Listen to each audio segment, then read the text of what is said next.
Okay, so today I'm in Bromley in Kent speaking to a legend of the racecourse. I think everybody will agree, Tracksuit Dave Standbridge. Dave, we have met briefly on the racecourse previously, but it really is lovely to meet you in person. And I'm looking forward to getting some great stories from your colourful life in the betting ring. And I don't think I'll need to prompt you much, will I? Simon, listen, it's going to be a pleasure, I'll tell you. I'm really pleased that you've given me this opportunity. I did have a bet with your boys 2 Plumptons ago, because I always get people coming up to me asking me what I fancy. I don't go racing a lot because of the cancer, but when I do, I have people coming up asking me for selfies, you know, waving me money about, that's my trademark, and it's just been great. The people's response to when I was on the Luck on Sunday show was just amazing. I mean, I've got to thank everyone that gave comments. I'm still here. It's not good news, but I'm still here and I'm fighting, mate. And yeah, it's just great. But I did give £1,000 to Star Sports. They gave me the best price and the bloody thing fell. So, but apart from that, I gave 5 winners on the trot and people came up to me, shook my hand, gave me money. I couldn't believe it. I said, I don't want your money. One bloke gave me a tenner, an old fellow, I'm old, 68. Another fella gave me 60 quid. I said, I don't want your money. Do you fancy anything else? I gave him the winner of the last. I backed the last. I had to run quickly, get my money before he give me another 60 quid. So that's basically how it goes, mate. And I'm just happy to be here. And I've got loads of stories. I don't think you get them in. I think I've got about 3 or 4 hour stories, but we can have a go. Well, for people that don't know who you are not only a professional punter, but you are one of the best connected and most popular men on UK racecourses. Yeah. It's fair to say. You've got friends very high, haven't you? Yeah, I've got friends, Dave Roberts. I've got, I know a lot of trainers. They're really, really good. I just want to put this out to you. There was a guy on Twitter calling himself Tracksuit Dave. Now, he gave me a lot of grief. I believe Jamie Osborne had the hump with me. Brian Ellison said his wife had the hump with me. An owner threatened me. Now, this guy's put up videos of you know, dodgy things going on, and people think it's me. I am Tracksuit Dave. I haven't got time for all this Twitter, all this rubbish. I do my form. I've got 2 laptops. I watch racing 24 hours a day or when it's on, and I write comments, and I get ace trackers sent me the night before. If they're in the same race, same grade, same thing, I back them, and I make a profit, and a nice profit. I mean, I got run down on the Betfair forum years ago. I'm one of the worst tipsters there is. Well, I promise you I'm not, because I've been going for years and I'm doing well. I have 3 holidays a year. I can eat, I can buy clothes, I can do what I like, and I've got a nice car out there, new BMW I bought last year. So whatever you want to say about me, please get your facts right first. Excellent. Well, that's that stuff. Now you were on Nick Luck, and that was very well received, wasn't it? Yeah. Well, I've had 36,000 views. I mean, you've got trainers and jockeys that haven't. I've got friends like Ocean Murphy, you know, good luck with your show, and I've had a horse after being on the Nick Luck show. Joe D'Amata, he used to work for him at the races. He was a South African tipster many years ago. He rang me near enough straight after the show, said, listen, I want to name a horse after you. I said, go on. He said, see, I'm getting emotional. It's all right, Dave. He said, Tracksuit Dave. And I said, Joe, it's a lovely touch. Anyway, that was I didn't find out the cancer I've got is incurable till October. And then the horse ran only Saturday, and it really surprised everyone. And what's it called? Tracksuit Dave. And I tipped up, I went to Chelmsford Friday, I tipped up the guys on the chat group chat a winner, and I tripped them up Vanderpool. I believe you were there on Saturday at Ascot, and that one. And I tripped it up to all those in South Africa. And they've said if any prize money, they're going to give 10% to cancer research. So pray to God, it looks better than what it actually showed. If people go on YouTube, I think you can put in South African racing and watch it. It's, you know, it really ran well. It ran behind 2 horses that came second to group horses. So it came 4th. It got left and ran on. But yeah, what a lovely touch to have a horse named after you. And it runs in South Africa. And when it's got a chance, hopefully in a couple of months, I'm fit enough to fly out there. I haven't been that great lately, I'll be honest with you. I've got pains and injections yesterday. I was taken ill after I spoke to you yesterday, and they'd done a full MOT on me, and I'm still here. Here's number 8, Tracksuit Dave. Quite an interesting story. Thanks to Joe D'Amata for sharing. It's named after Dave Standbridge. But I've got so many stories. I mean, Ian Cox, great friend of mine. He was a jump jockey for Arthur Pitt, freight forwarder. Mate, they're just so, sorry, but there's so many nice people out there. I mean, when I found out I had the cancer, and it's incurable, that I booked up to go to Mallorca. Got lovely people out there. Steve and Kirsty own a bar called Cyril's Bar in Magaluf, on the outskirts of Magaluf. They've done a big do for me, put on the food. I had 57 people from England fly out.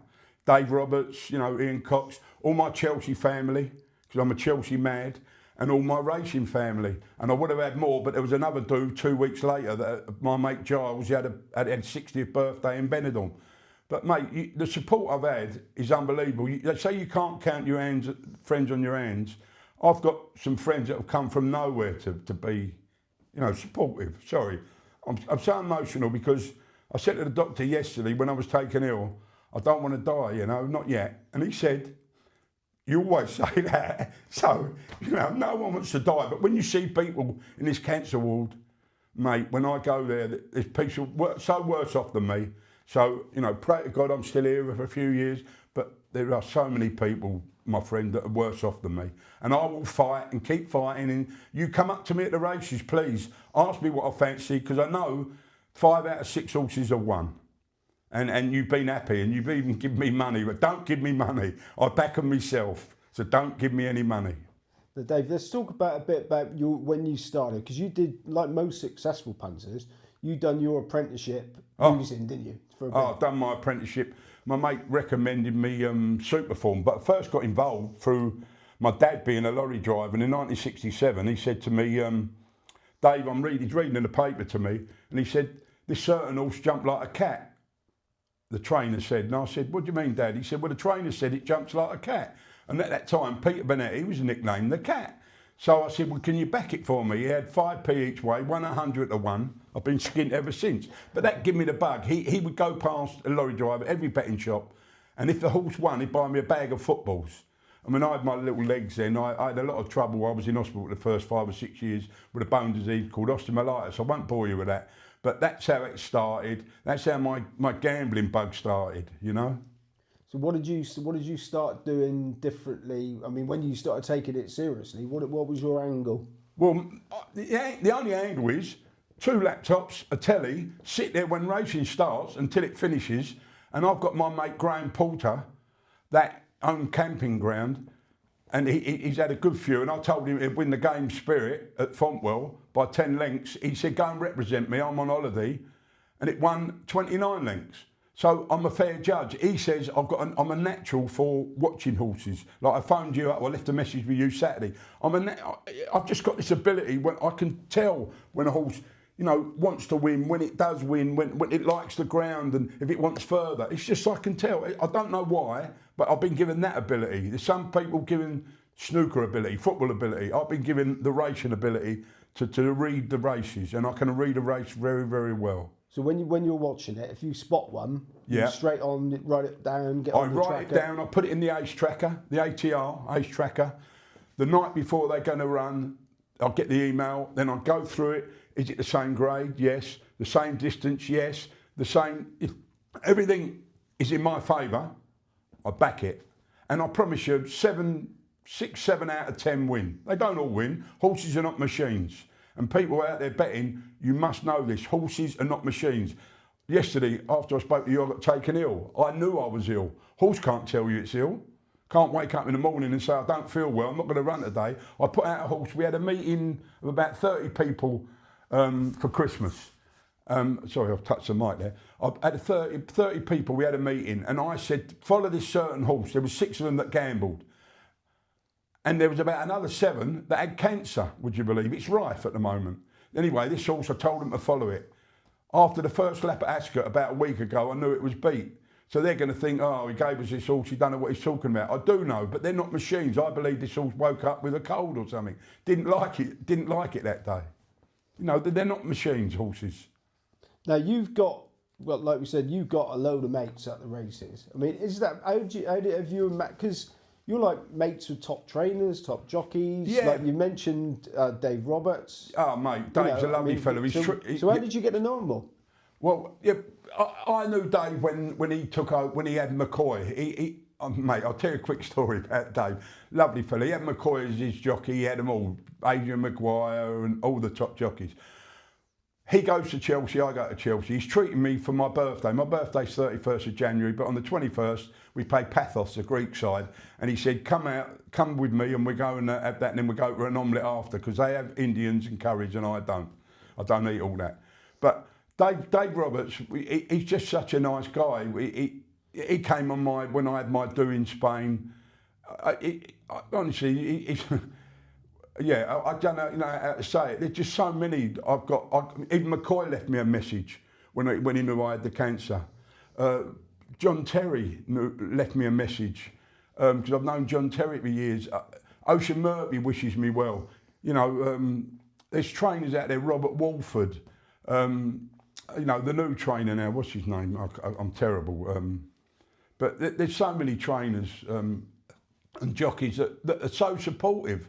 Because I am genuine. I talk to them at the races, and if I had the money again, I'll tell you what gripe I've got with the handicappers.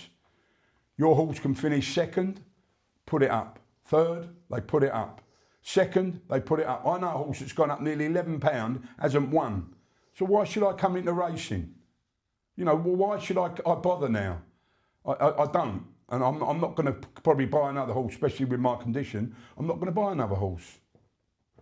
So when did you start going racing? I've been going for years and years. Oh mate, let me tell you a quick story about Harry Redknapp. Now, this is the Harry Redknapp story. In the 90s, Harry Redknapp managed West Ham from 1994 to 2001. Now, he used to write for a newspaper article. He said in this newspaper article that something bad about my team where I used to follow home and away, Chelsea. Would you believe it? I go to Newbury. Who's 2 spaces in front of me in the queue? Harry Redknapp. I couldn't resist it, could I? Harry looks round at me, yeah. Don't you ever slag Chelsea up again. Anyway, long story short, people were pulling us apart. Harry's got the hump with me, I've got the hump with Harry. It goes all round the racecourse at Newbury, Harry Redknapp fighting with a punter. Anyway, 4 days later, he writes in the newspaper, I'm never going to slag Chelsea down again. I got confronted by a supporter, we nearly had a punch-up. But I'll give it credit to Harry, I had a tipping line. Someone wanted me to run a tipping line, and he said I could use him as a testimonial, because when I used to see him at Fontwell or Plumpton, because he lived out that way, didn't he, Portsmouth? Yeah. When I see him, he used to ask me what I fancied, and I gave him a few winners. So he said to me, you can use me as a testimonial. And I wished him well for the at Kempton.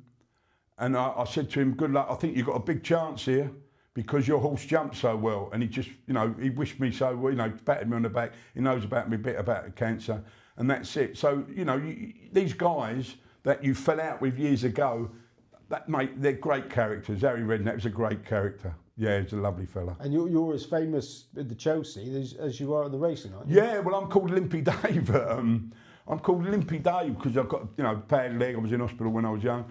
But at the racecourse, I'm Tracksuit Dave, and I named Tracksuit Dave myself. No one gave me it because I used to go on the Betfair forum, and people were this, people were that.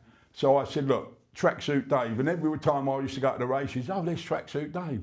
People read the Betfair forum and they used to say, oh, what do you fancy? And I used to give them winners after winner. Honestly, I know what I'm talking about this game. I really do. I'm not just saying it. I've seen tipsters on your programme. Let them do what they want to do. They've got tipping lines, whatever. But the tipping line I was on, they asked me to do something different. I said, I won't take any money for a year. They asked me to do something different. I said, I'll tell you what to do. They said, what's that? I said, you do it yourself. In 3 months, I was 35 to 40 points in front. The next month, they were closed down. So it just shows you, this game's not easy. Tracksuit Dave, hello mate, it's JT here. I hope you're doing okay. Mate, I've heard the news and I just wanted to reach out and send my love and best wishes at this very difficult time. And just also to say a big thank you, mate, for all the support you've given me and the boys and our great club. Listen, I'm sure you've enjoyed the last 20 years as much as I have, captaining our great side. I'm sure there's a few nights out that you can still laugh and talk about with the boys. as we did as players, mate, over the years as well, winning all those trophies. So, mate, a big thank you for all the support you've given me and everyone. The Chelsea family are right behind you and sending all our love, mate. Thanks again, and I hope to see you soon. Take care, mate.